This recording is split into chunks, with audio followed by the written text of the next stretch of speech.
अस्सलाम वालेकुम ग्रेड 4। कैसे हैं आप सब? मैं उम्मीद करती हूँ कि आप सब खैरियत से हैं। My name is Rida Khalid and I welcome you back to maths lessons. Students, आज के इस वीडियो लेसन में हम बात करने वाले हैं एक्सरसाइज 1D की। आज हम कंप्लीट करेंगे अपना यूनिट नंबर 1। तो आइए आज की इस एक्सरसाइज को स्टार्ट करते हैं।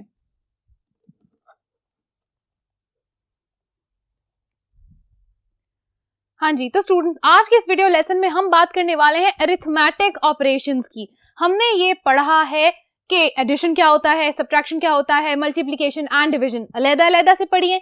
लेकिन अगर ये सारे के सारे ऑपरेशंस एक ही सम में आ जाए तो क्या ऑर्डर होगा, किस तरह से इसको सॉल्व करना है, तो आज ये बात हम सीखने वाले हैं। तो अरिथमेटिक ऑपरेशंस 4 तरह के होते हैं, हमें पता है, division, multiplication, addition and subtraction. तो इस अरिथमेटिक ऑपरेशन को हम डिमास के नाम से भी जानते हैं। वैसे तो इसको बॉड मैस कहते हैं, ठीक है। दो और operations B and O add होते हैं, लेकिन हम उसके बारे में आज स्टडी नहीं करेंगे। हम सिर्फ यहां से देखेंगे D for division, M for multiplication, A for addition and S for subtraction. तो हमने इस ऑर्डर के साथ चलना है। अगर किसी भी एक क्वेश्चन के अंदर हमसे पूछा जा रहा है कि इतने सारे ऑपरेशंस हैं, एक लंबा सा फिगर लिखा हुआ है और उसके अंदर सम के अंदर हमसे पूछा जा रहा है कि इस पूरे के पूरे अरिथमेटिक एक्सप्रेशन को सॉल्व करें, तो हमने क्या करना है? सबसे पहले हम डिवीजन करेंगे, फिर मल्टीप्लिकेशन, फिर एडिशन और एंड पे सब्ट्रैक्शन को सॉल्व करेंगे। हम इसको यहां लिख लेते हैं, डिवीजन आएगा नंबर 1 पे, उसके बाद हम करेंगे मल्टीप्लिकेशन या मल्टीप्लाई, ठीक है। उसके बाद आप करेंगे ऐड और उसके बाद आप करेंगे सब्ट्रैक्ट, ठीक है। 1, 2, 3 एंड 4। क्लियर? अब इस बात को फर्दर समझाने के लिए हम सीधा एक्सरसाइज पे आते हैं। आप आ जाए पेज नंबर 18 पे, जहां पर हमारे पास बहुत सारे ऐसे सम्स लिखे हैं, ऐसे एक्सप्रेशंस लिखे हैं जिसको हमने कंप्लीट करना है, सॉल्व करना है। किस तरह हमने इस रूल को जहन में रख के सॉल्व करना है। सबसे पहले तो हम एक्सरसाइज 1 की बात कर लेते हैं। Fill in the blanks. हमारे पास यहाँ पे कुछ एक्सप्रेशंस लिखे हुए हैं और हमारे पास मिसिंग फिगर्स हैं और हमने उनके बारे में बताना है। A, 4 multiply by 5 minus dash is equal to 12। तो हमें ये पता है, हम सबसे पहले किसको सॉल्व करेंगे? हमारे पास यहाँ पर क्या दिया हुआ है? मल्टीप्लिकेशन। इसको सॉल्व करते हैं। 4 multiply by 5 20 minus dash is equal to 12। तो आप अगर 20 में से 12 माइनस कर दें तो जो रिमेनिंग अमाउंट होगी वो आपके पास कहाँ आ जाएगी? इसके अंदर। हम इसको इस तरह कर लेते हैं, 20 माइनस 12 इज 8। तो यहाँ पर आप इस वैल्यू को यहाँ पे फिल आउट कर दें, 8। Clear? Okay. Part B, 9 plus 5 minus 4 multiplied by 2 is equal to dash. अब यहाँ पर आप देखें कि सबसे पहले हम किसको सॉल्व करें? एडिशन को? No.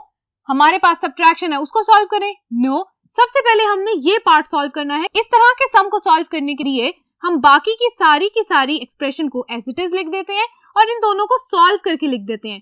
4 multiplied by 2 8 is equal to the missing value. अब एडिशन है, सब्ट्रैक्शन है, क्या करेंगे पहले? Addition. 9 plus 5 14 minus 8 is equal to the missing value. 14 minus 8 करें, हमारे पास वैल्यू आती है 6। तो इस 6 को हम यहाँ पे लिख देते हैं। Clear? Very easy. C part, dash multiplied by 5 divided by 5 is equal to 10। Very easy. इस वैल्यू को एज इट इज रहने देते हैं। हम सबसे पहले क्या सॉल्व करेंगे? ये दोनों part. Division number 1, 5 divided by 5 1 equals to 10। तो 10 हमारे पास आंसर की वैल्यू है और एक मिसिंग वैल्यू जो है उसको अगर हम 1 के साथ मल्टीप्लाई करें तो 10 आएगा। तो 10 multiplied by 1 is equal to 10। Reverse action करके देखा, यहाँ पर हम लिख देते हैं 10। अब इसको आप सॉल्व करके देख लें, अगर इस तरह भी हम इसको करें, 10 मल्टीप्लाई बाय 5 50, 50 डिवाइडेड बाय 5, फिर भी आंसर 10 ही आता है। ठीक है? एक सम को, एक एक्सप्रेशन को चेक करने के बहुत सारे वेज होते हैं। D part, 8 plus 9 minus 6 minus 5। यहाँ पर 2 सब्ट्रैक्शंस दी गई हैं और एक क्या है? एडिशन है। सबसे पहले हम क्या सॉल्व करेंगे? Addition part. 8 plus 9 17 minus 6 minus 5 equals to the missing value. अब यहाँ पर इस सब्ट्रैक्शन को पहले सॉल्व करेंगे और उसके बाद ये वाली। 17 minus 6 11 minus 5 equals to the missing value. अब 11 minus 5, how much? 6. यहाँ पर हम इस 6 को यहाँ मिसिंग वैल्यू की जगह लिख लेते हैं। तो 6 आपका क्या हो गया answer. E 6 plus dash minus 8 equals to 0। सबसे पहले हमने इस वैल्यू को यहाँ फिल करना है। 6 में क्या प्लस करेंगे हमें नहीं पता, लेकिन हम एक वैल्यू को यहाँ से देख लेते हैं कि अगर हम 6 प्लस डैश इक्वल्स टू इस माइनस 8 को हम अगर इक्वल्स के दूसरी साइड पे ले जाएं तो ये पॉजिटिव का 8 बन जाएगा प्लस 8। ओके, तो 6 में कितने प्लस करेंगे कि 8 आ जाए। 6 प्लस 2 इज इक्वल्स टू 8। तो आपकी मिसिंग वैल्यू क्या है यहाँ पे 2। अब इसको इस तरह सॉल्व करके देखें। 6 प्लस 2 8, 8 पॉजिटिव का 8 और माइनस का 8 कैंसिल हो जाएगा, या अगर आप इसको ऐसे देखें 8 माइनस 8 0। तो ये आंसर आपका करेक्ट है। तो आपका आंसर क्या है 2। यहां तक बच्चों ये फिलिंग द ब्लैंक्स आपने सॉल्व कर ली है। ऑलराइट, क्वेश्चन नंबर 2 है state whether the following are true और फॉल्स। अब यहाँ पर दोबारा से हमारे पास मैथमेटिकल एक्सप्रेशंस लिखे हुए हैं, हमने इनको पढ़ना है और बताना है कि क्या जो आंसर यहाँ लिखे हुए हैं वो सही है या गलत है। यहाँ इक्वल्स के इस साइड पे जो वैल्यू है वो इक्वल्स के दूसरे साइड की वैल्यू, यानी right hand side is not equal और equal to the left hand side. इसको हम सॉल्व करेंगे और आंसर को देखेंगे। पार्ट ए, उसी तरह से आपने डी मैथ्स को अपने जहन में रखते हुए इनको सॉल्व करना है। 9 plus 1 minus 6 is equals to 4। कैसे पता चलेगा कि ये ट्रू है या फॉल्स है, सॉल्व करके देखते हैं। पहले ऐड करेंगे 9 plus 1 10, 10 minus 6 is equals to 4। तो क्या ये आंसर ठीक है, बिल्कुल ठीक है। तो ये स्टेटमेंट क्या हो गई true. Clear. B part, 4 multiplied by 5 minus 3 equals to 8। Multiply करते हैं पहले 4 5 टाइम्स 20 माइनस 3, 20 माइनस 3 कितने होते हैं 17। क्या ये दोनों सेम है, रॉन्ग। तो यहां हम लिखते हैं आंसर कि ये वाली स्टेटमेंट क्या है फॉल्स है। C part, 49 divided by 7 plus 10 is equals to 17। हम सबसे पहले देखते हैं कि डिवाइड कैसे करना है। 49 को 7 पे डिवाइड करें, आपके पास आंसर आएगा 7। 7 टाइम्स 49 प्लस 10 इक्वल्स टू 17।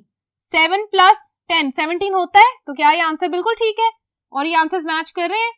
तो ये आपकी स्टेटमेंट क्या हो गई ट्रू हो गई। Clear. Part D, 54 minus 4 multiplied by 10 divided by 5 is equals to 46। सबसे पहले क्या सॉल्व करेंगे, सब्ट्रैक्शन के मल्टीप्लिकेशन। वेरी गुड, सबसे पहले डिवीजन को सॉल्व करेंगे। आई एम सो ग्लैड कि आपको समझ आ गई है। 54 माइनस 4 एज इट इज लिख देंगे। अब मल्टीप्लाई का साइन भी सेम आएगा। 10 divided by 5 2 equals to as it is लिखते हैं 46। देखते हैं कि क्या हमारी ये वाली साइड पे आंसर 46 आता है कि नहीं। 54 माइनस 4 करेंगे या 4 मल्टीप्लाइड बाय 2 करेंगे पहले, बिल्कुल 4 multiplied by 2। 54 as it is नीचे लिखते हैं, minus 4 multiplied by 2, 4 2 times 8 is equals to 46। अब इसको माइनस करके देखें, 54 माइनस 8, क्या आंसर 46 आता है, बिल्कुल आता है। तो क्या हमारा आंसर बिल्कुल सही लिखा हुआ था, इसका मतलब है ये स्टेटमेंट क्या है ट्रू। तो आप यहाँ पर टी लिख लें या TRUE कंप्लीट स्पेलिंग लिख लें। ओके जी। Part E, 3 multiply by 2 plus 4 minus 3 equals to 9। सबसे पहले मल्टीप्लीकेशन को सॉल्व करते हैं। 3 2 times 6 plus 4 minus 3 equals to 9।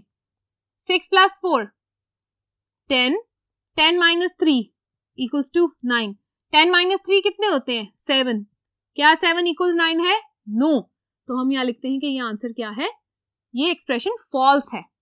ठीक है, क्या ये काम आप मेरे साथ सॉल्व कर चुके हैं। ऑलराइट, अब बच्चों पार्ट 3 जो है उसको सॉल्व कर लेते हैं, जो कि है MCQs यानी मल्टीपल चॉइस क्वेश्चंस। हमारे पास स्टेटमेंट दी हुई है और स्टेटमेंट के साथ कुछ ऑप्शंस हैं और हमने ये बताना है कि क्या ये जो ऑप्शंस दिए गए हैं ये सही है या गलत है और इसमें से बेस्ट ऑप्शन कौन सा है। Select the correct answer from the given options. A, 3 multiplied by 5 plus 8। आप सॉल्व करके देखें, 3 को मल्टीप्लाई करें 5 के साथ, 3 5 टाइम्स 15, 15 प्लस 8, क्या आंसर आता है 23। ठीक है, डी यानी जो फोर्थ पार्ट है, फोर्थ ऑप्शन है 23, that is the answer. B, 2 multiplied by 4 plus 8 minus 9। इसको सॉल्व करें तो आंसर आपके पास आएगा 7। सी, 10 divided by 5 multiplied by 6 plus 5। अब यहाँ पे आप सबसे पहले डिवीजन वाली वैल्यूज को सॉल्व करेंगे। फिर मल्टीप्लाई करेंगे, फिर ऐड करेंगे और आपके पास आंसर आएगा 35। D 18 minus 4 plus 9। अब आप सबसे पहले ऐड करेंगे 4 प्लस 9, उसको 18 में से माइनस कर देंगे, आपके पास आंसर आएगा 5। ई 4 प्लस 8 मल्टीप्लाइड बाय 3 माइनस 20। इसको आप उसी तरह सॉल्व करेंगे डीमैथ्स लगा के और आंसर आपके पास आएगा 8। ये थे बच्चों आपके मल्टीपल चॉइस क्वेश्चन या एमसीक्यूज, जिसको हम कहते हैं select the correct answer from the given options. उसके बाद यहां तक बच्चों ये वाला पार्ट हमारा खत्म हो गया। अब हमने दोबारा से वही काम करना है, डीमैथ्स को अपने जहन में रखते हुए कुछ पार्ट्स, कुछ सम्स को, कुछ मैथमेटिकल एक्सप्रेशंस को सॉल्व करना है। पार्ट 4 में से मैंने कुछ सम्स यहां लिखे हैं और उनको मैं सॉल्व करूंगी। आपने बाकी के सारे एक्सप्रेशंस अपनी नोटबुक पे लिखने हैं और उनको सॉल्व करना है। This is very easy. Start करते हैं जी। ए पार्ट 524 प्लस 48 माइनस 62। आप सबसे पहले इक्वल्स का एक साइन लगाएंगे और उसके बाद आप यहां से सॉल्व करेंगे कि क्या पहले हम एडिशन को सॉल्व करें या माइनस को। सबसे पहले एडिशन को सॉल्व करें। हम यहाँ पे इसको सॉल्व कर लेते हैं। 524 प्लस 48 ऐड करते हैं। 4 plus 8 12, 2 1 will be carried, 1 plus 2 3, 3 plus 4 7 and 5 will be written here as it is 572। अब यहां से माइनस 62 को हम नीचे लिख लेते हैं। अब इसमें से हमने 62 को माइनस करना है। 2 minus 2 0, 7 minus 6 1, 5 will be written as it is 510। तो हमारे पास आंसर क्या है 510। Clear? Okay, next part B 831 multiplied by 500 divided by 100। इस काम को हम सबसे पहले सॉल्व करेंगे। 500 डिवाइडेड बाय 100। 500 को आप अंदर रखें, 100 बाहर लिखें। 100 5 times 500, reminder will be 0, 5 is the answer. तो हम यहाँ लिखते हैं 831 मल्टीप्लाइड बाय 5। अब 831 को 5 के साथ मल्टीप्लाई करें। 831 multiplied by 5। 5 1 times 5, 5 3 times 15, 5 will be here, 1 will be carried, 5 8 times 40, 40 and 1 41। यहाँ हम लिखते हैं 4155। तो ये आपका हो गया आंसर। क्लियर बच्चों? इसी तरह अब हमने करना है पार्ट नंबर 5। पार्ट 5 भी बिल्कुल सेम है, इसी तरह मैथमेटिकल ऑपरेशंस लिखे हुए हैं, उनको हमने सॉल्व करना है और आंसर बताने हैं। ए पार्ट है 140 मल्टीप्लाइड बाय 65 प्लस 130। पहले मल्टीप्लिकेशन को सॉल्व करते हैं। यहाँ पर हम लॉन्ग मल्टीप्लिकेशन करके देख लेते हैं। 140 multiplied by 65, 5 0 times 0, 5 4 times 20, 0 will be here, 2 will be carried, 5 1 times 5, 6 and 7। Clear? Okay, 6 0 times 0, 6 4 times 24, 4 will be here, 2 will be carried, 6 1 times 6 and 2 8।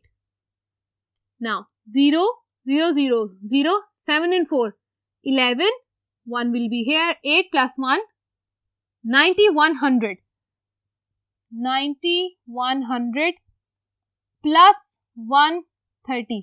Add कर ले। अब हम इस 90 100 के नीचे लिखते हैं 130, यहीं पर ऐड कर लेते हैं। 0 plus 0 0, 0 plus 3 3, 1 plus 1 2 and 9 will be here। क्या आंसर है? 9230। क्लियर? अब इसके बाद मैं पार्ट सी को सॉल्व करके बताऊंगी।